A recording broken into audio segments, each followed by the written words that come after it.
They say not even the gods can escape fate. But what happens when a divine mother, knowing the future, fights to save it and fails? This is not just a tale of myths. It is an eternal lament, a scream that echoes through the halls of Asgard. And in the silence within us all, Frigg, Queen of the Heavens, Mother of all gods, Weaver of fate. She knew.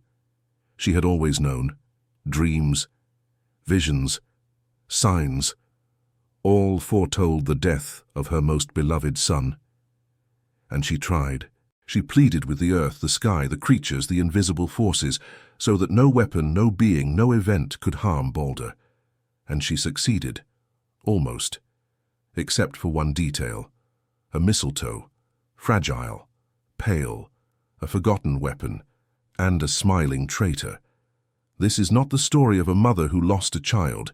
It is the story of a goddess who saw fate roll forward like a wave, destroying everything in its path, and could do nothing but weep.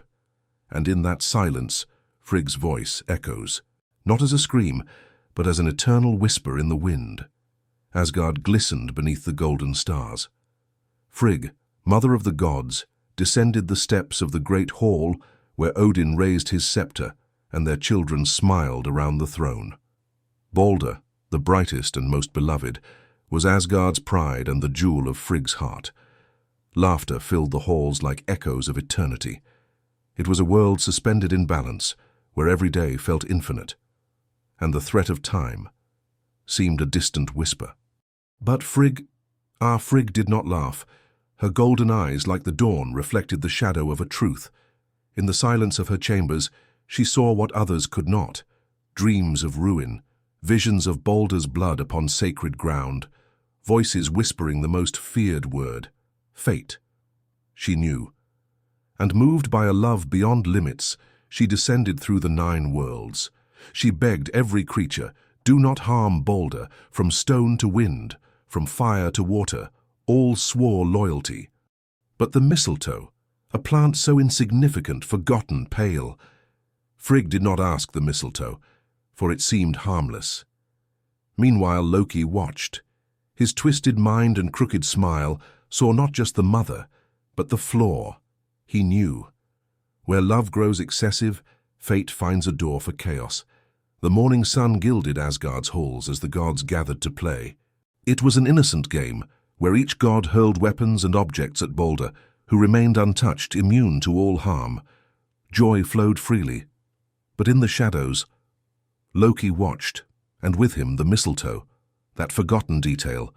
He carved a slender arrow, pale as an omen, and approached Hoder, Balder's blind brother. With sweet words he convinced him to launch the arrow.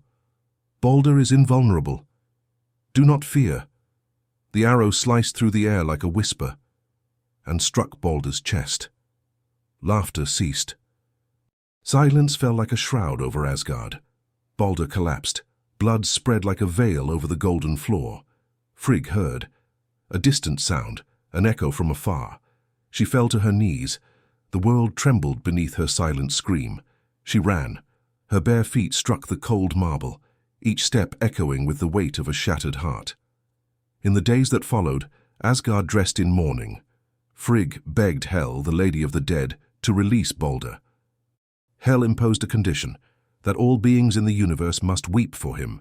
Frigg moved heaven and earth, and all, even stones and animals, shed tears. All. Except one old figure on a cliff, who refused. It was Loki, in disguise, smiling. When the final tear did not fall, Hel denied the release. Balder remained in darkness. And Frigg understood the truth. Not even a mother's love could change fate. Time would not reverse. And the emptiness in Asgard's throne would be eternal. Frigg withdrew to her chambers, where the echoes of old laughter had become heavy silence. Each night she lit candles for Balder, candles that burned until the wax turned to ash. But, amid the tragedy, there was a strange light. For in seeing that not even gods could escape fate, Frigg became more than a divine mother. She became the symbol of defiance against the inevitable, the image of love challenging the laws of the cosmos. In the end, Frigg did not save Balder. She did not change fate's course, but she left something eternal. Her sorrow echoes not as weakness, but as the strength of one who loves so deeply as to defy the cosmos itself. Frigg's story is not only one of a desperate mother, it is the reflection of what we all feel in the face of loss, of helplessness, of the inevitable. We all have a Balder, something or someone we wish to protect from relentless fate. And we all, one day, understand some things not even the greatest love can change. Yet still, we fight. Like Frigg, we plead to the universe, we shed tears, we defy the gods, and in the end, even when we fail, we leave behind an echo. Not a scream, not a whisper, but a silence full of meaning. In the reflection of the stars, and in the song of the wind, Frigg remains, a reminder that even in the face of tragedy and fate, love remains. And so, as the wind sweeps through the halls of Asgard and the shadow of fate stretches long, Frigg's story does not end. Because in the universe of myths, every tragedy is a portal, every mother's lament, every forgotten tear, is a thread woven into the invisible tapestry that connects all worlds, the seen and the hidden. Today it was Frigg. Tomorrow it will be another mother, another child, another unchangeable fate. But the echo of pain and resistance, that echo never falls silent.